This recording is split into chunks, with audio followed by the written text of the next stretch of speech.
That they'll wing it pretty well. Right. Well, we saw in the Panmunjom summit when they took that walk along the bridge and sat down on the bench, JungUn, and they had that long conversation for about 40 minutes. There is some talk that potentially something like that may happen again in Pyongyang. There is an area in Pyongyang, if I'm correct in saying, where the two leaders might look to get away from prying eyes and ears to have a one-on-one chat. They have plenty to talk about. Right, so a potential place for that is the Baekgwawan State Guest House. It's where the previous presidents who visited Pyongyang also stayed and had their summits with the North Korean leader Kim Jong-il. President Moon is expected to be staying there as well. And according to what we've been learning, that there is a spot within that guest house where, there's a forest and the Taedonggang River also flows alongside the guest house, and there's a large lake. And there's also, some, pathways where people could actually walk along. So, this could be a spot that's pretty similar to the spot in the Panmunjom at the demilitarized zone that we saw on April 27th, where the two leaders could actually stop by and chat with each other for, more than 30 minutes or nearly 40 minutes. Professor Song, you look like you wanted to jump in. Well, I'm just looking at the picture of this top brass of these two countries at the same time. Not just the top leaders, but those people who will be hammering out the details. And certainly, I'm seeing all the major participants are there. We didn't see it right now, but of course we saw the businessmen also. So not only the official delegate, but also the private sector as well. So potentially, they have all the major players in one place. Well, as journalists, we do try and depict the chemistry between the leaders from the videos we see on screen, but it does genuinely seem as though both men feel comfortable in each other's company. Two men so different in many ways, but there are still plenty of smiles and a bit of laughter as well. Just a reminder, if you are joining us, you're watching the ongoing coverage we have here on South Korea's international broadcaster Arirang TV of the 2018 Inter-Korean Pyongyang Summit between South Korean President Moon Jae-in and North Korean leader Kim Jong-un. This is the third time they're meeting in 2018, and they are getting a magnificent response now. The crowd has really woken up, and they're going delirious seeing and meeting with President Moon Jae-in and of course their dear leader Kim Jong-un. Quite remarkable scenes, wouldn't you agree? I think so. Yeah. I mean, true to his form, he's the people's president, and he didn't forget to shake hands with him. Well, we must remember that President Moon Jae-in is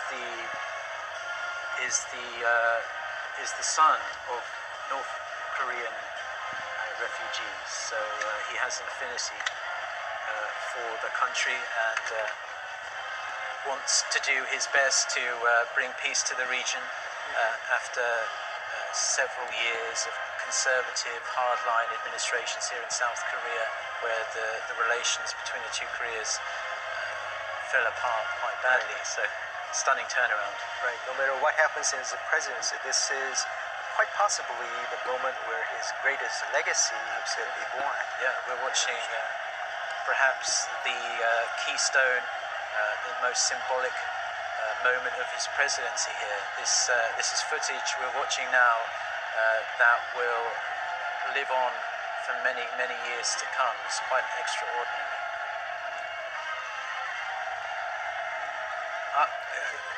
Before his arrival, I was expecting a degree of cheering, but I actually am quite surprised by the level of joyous scenes we're witnessing here. Everyone's beaming, crying, laughing, having a wonderful time, shaking their flowers in the air. JungUn, and we're about to see President Moon Jae-in get into a motor vehicle, part of a motorcade, where he'll be whisked away into the center of Pyongyang. This is an airport, of course, it won't be that close to the city center. Are they in the same vehicle? We missed the scene. Are they in the same vehicle? If someone can confirm whether they're in the same vehicle, you would imagine that they would be in the same vehicle. But right. We're still not sure if they got into the same vehicle, but it's leaving the Pyongyang Sunan International Airport and it's heading towards the Baekpawon State Guest House, which will be where the South Korean president will be staying. And after that, it's expected the South Korean officials will have a luncheon. Okay, well, we've just been watching President Moon Jae-in arrive at Pyongyang Sunan International Airport, where he was greeted by Kim Jong-un, his sister, and anyone who's anyone in the North Korean regime were there to shake his hand as well. And yes, so we're seeing the motorcade move away.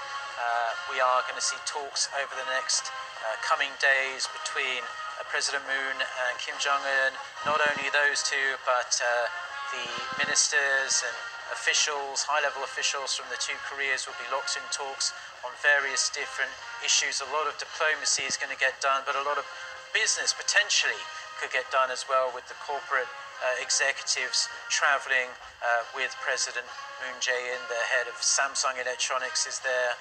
The head of SK, a huge chemical and electronics and telecommunications company, is there, as well as LG. I'm sure all of our international viewers are aware of what LG does as well. But in Korea, it's not only electronics. They have their tentacles in most things, much like Samsung and other huge corporations here in Korea. Dr. Song, it looked like you wanted to... They got onto the separate vehicles, but Okay. even so, I think they give a new meaning to getting right down to business. As JungUn mentioned in a previous visits, they met on the official summit meetings on only the second day, but Right. they're going to start talking today. Yeah. Right? And there might be a possibility that some kind of announcement could be made within today if there are some developments. So that's remarkable. JungUn, do we know... Professor Song, I'll start with you while we're still waiting to connect to our reporter at the media center. In the lead up to this summit, I must say, I was rather surprised considering the level of play the first summit was getting in the international media.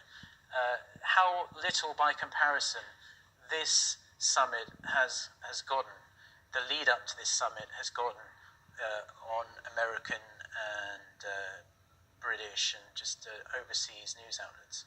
And I was speaking to one of our reporters at the Design Plaza, the media center, who said that she also noticed a big drop in the number of foreign reporters that seem to be there covering this event. Could you explain why you think that is? Well, fatigue. I think the fatigue attests to the series of somewhat the lack of the achievements and kind of they're falling short of the expectations. They were certainly true with the Panmunjom meeting. First, the announcements, well, we thought that, okay, it sounds and reads like the declarations and agreements before, but that's the first time. We would look to the Singapore meeting as kind of a big powwow moment, but they didn't get there yet.